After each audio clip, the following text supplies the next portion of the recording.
आज हम बात करने वाले हैं एक ऐसे सवाल की जो सुनने में साइंस फिक्शन लगता है, लेकिन यह पूरी तरह से वास्तविक है।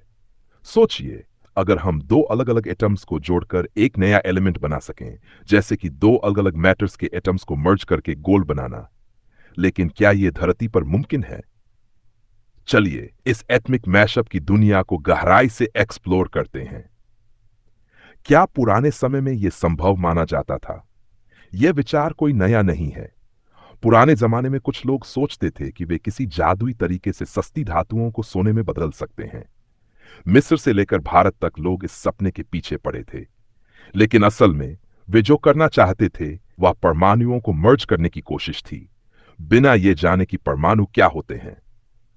आज साइंस ने हमें यह समझ दी है कि ऐसा करना सिर्फ जादू नहीं, बल्कि प्रकृति के नियमों को समझने की बात है। मजे की बात यह है कि ब्रह्मांड में हर सेकंड ऐसा हो रहा है। सितारों के अंदर परमाणु क्या होते हैं और उनका मर्ज होना कैसे संभव है? प्रोटॉन्स की संख्या यह तय करती है कि कोई परमाणु किस तत्व का है। उदाहरण के लिए हाइड्रोजन में एक प्रोटॉन होता है, ऑक्सीजन में 8 और सोने में 79 प्रोटॉन्स होते हैं। हर परमाणु अपने आप में एक छोटी सी दुनिया है। प्रोटॉन और न्यूट्रॉन इसके न्यूक्लियस में रहते हैं और इलेक्ट्रॉन इसके चारों ओर घूमते हैं, लगभग 2200 किमी प्रति सेकंड की रफ्तार से। लेकिन जब हम एटम्स को मर्ज करने की बात करते हैं तो यह दो तरह से संभव हो सकता है, केमिकल बॉन्डिंग और nuclear fusion. One, chemical bonding तब होती है जब दो या अधिक परमाणु अपने इलेक्ट्रॉनों को शेयर करते हैं या एक दूसरे को देते हैं, जिससे एक नया मॉलिक्यूल बनता है। यह प्रक्रिया बहुत आम है, जैसे कि हाइड्रोजन और ऑक्सीजन मिलकर पानी H2O बनाते हैं। 2. न्यूक्लियर फ्यूजन एकदम अलग प्रक्रिया है। इसमें परमाणु के न्यूक्लियस को तोड़ा या जोड़ा जाता है। यह बहुत ज्यादा ऊर्जा मांगता है और साधारण लैब में इसे करना लगभग नामुमकिन है। क्या धरती पर फ्यूजन संभव है? सूरज में न्यूक्लियर फ्यूजन हर पल चल रहा है। वह हाइड्रोजन के परमाणु मिलकर हीलियम बनाते हैं और इस प्रक्रिया में बहुत अधिक ऊर्जा निकलती है। लेकिन धरती पर यह करना इतना आसान नहीं है। न्यूक्लियर फ्यूजन को नियंत्रित करना एक बड़ी चुनौती है। 1950 के दशक में वैज्ञानिकों ने हाइड्रोजन बम बनाया, जो फ्यूजन की ताकत का एक उदाहरण था। लेकिन इसे शांतिपूर्ण तरीके से नियंत्रित करने के लिए वैज्ञानिक अभी भी प्रयासरत हैं। फ्यूजन के लिए बहुत ज्यादा तापमान 10 मिलियन डिग्री सेल्सियस और दबाव की जरूरत होती है, जो सिर्फ सूरज जैसी जगहों पर संभव है। धरती पर ऐसा तापमान और दबाव बनाना एक बड़ी चुनौती है। क्या हम धरती पर सोना बना सकते हैं? अब आते हैं अपने मूल सवाल पर। क्या हम दो अलग अलग एटम्स को मर्ज करके गोल्ड, सिल्वर या अन्य मेटल्स बना सकते हैं? सैद्धांतिक रूप से यह संभव है।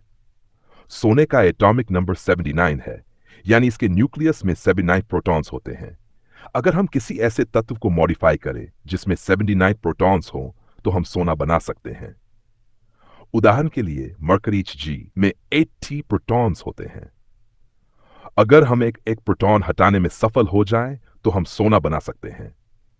लेकिन यहां समस्या यह है कि इस प्रक्रिया में बहुत ज्यादा ऊर्जा लगेगी, जो सोने की कीमत से भी कहीं ज्यादा होगी। यही कारण है कि लैब में सोना बनाना अभी तक व्यावसायिक रूप से फायदेमंद नहीं हो पाया है। क्या अन्य मेटल्स भी बनाए जा सकते हैं? का एटॉमिक नंबर 36 है। इसे बनाने के लिए हमें दो छोटे परमाणु, जैसे कि सिलिकॉन, फॉस्फ और कार्बन प्रोटॉन्स को जोड़ना होगा। लेकिन इसे व्यावहारिक रूप से करना बहुत मुश्किल है। वैज्ञानिकों ने कुछ लैब प्रयोगों में भारी तत्व बनाए हैं, जैसे कि सीबोर्गियम G, लेकिन ये तत्व बहुत अस्थिर होते हैं और कुछ सेकंड में रेडियो एक्टिव होकर टूट जाते हैं। इसलिए प्रयोगशालाओं में सोना, चांदी या अन्य स्थिर धातुएं बनाना अभी तक संभव नहीं हो पाया है। निष्कर्ष तो, क्या हम धरती पर सोना बना सकते हैं? तकनीकी रूप से हां, लेकिन यह बहुत महंगा और व्यावहारिक रूप से बेकार साबित होगा। ब्रह्मांड में सोना प्राकृतिक रूप से तब बनता है जब बड़े सितारे सुपरनोवा विस्फोट करते हैं। इसका मतलब यह हुआ कि हमारी धरती पर जो भी सोना मौजूद है वह करोड़ों साल पहले किसी सुपरनोवा से आया है। इसी तरह हमारे शरीर में मौजूद कार्बन, ऑक्सीजन और अन्य तत्व भी सितारों की ही देन है। तो अगली बार जब आप सोने की किसी वस्तु को देखें तो याद रखें, ये धरती यहां आपके टेक्स्ट को बेहतर तरीके से पैराग्राफ में बांटा गया है ताकि इसे पढ़ना आसान हो। आज हम बात करने वाले हैं एक ऐसे सवाल की जो सुनने में साइंस फिक्शन लगता है,